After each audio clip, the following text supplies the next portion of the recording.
ఇప్పుడే ఒక వీడియో చూశాను. తెలంగాణ ముఖ్యమంత్రి రేవంత్ రెడ్డి మీద ఉస్మానియా యూనివర్సిటీ ఒక స్టూడెంట్ దాడి చేసి కొట్టినట్లు. అదే నిజమైతే నేను తీవ్రంగా ఖండిస్తున్నాను. కానీ ఇక్కడ ఇష్యూ ఏంటంటే ప్రజలు ఎందుకు రెచ్చిపోయి ఉన్నారు? 60 లక్షల మంది నిరుద్యోగులు ఎందుకు రెచ్చిపోయి ఉన్నారు? 4,000 ఇస్తానని 4 రూపాయలు ఇవ్వకపోవడం, ఉద్యోగాలు ఇస్తానని ఉద్యోగాలు ఇవ్వకపోవడం, వీళ్ళకేమో లక్షల కోట్లు ఆస్తి సంపాదించుకుంటున్నారని ఆరోపణలు, అప్పుడు ఆయన మీద, ఇప్పుడు ఈయన మీద, ఈయన కుటుంబ సభ్యుల మీద. అందుకే ఎంతో ప్రేమతో, గౌరవంతో ముఖ్యమంత్రి గారిని నేను 7 సార్లు కలవడం జరిగింది. గంటలు మేము కూర్చొని డిస్కస్ చేశాం. ఒక సమిట్ పెడితే 1,00,000 కోట్లు వస్తుంది, 1,00,000 కోట్లు డొనేషన్ వస్తుంది, లక్షల కోట్లు ఇన్వెస్ట్మెంట్స్ వస్తాయి. ఇప్పుడు 2 సమిట్లు పెట్టారు.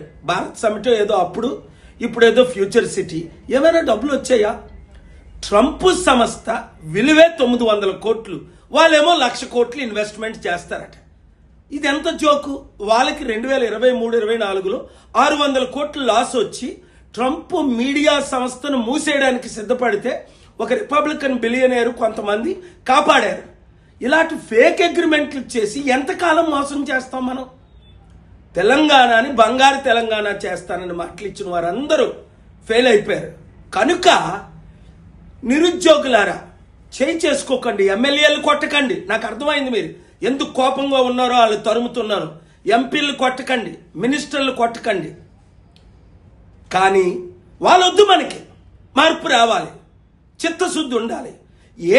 1-2 కులాలే వెళ్ళాల, మనల్ని మనం ఎలుకుందాం, మార్పు తీసుకొద్దాం. మీరందరూ గ్రూపులు పెట్టండి, క్యాంపెయిన్ చేద్దాం.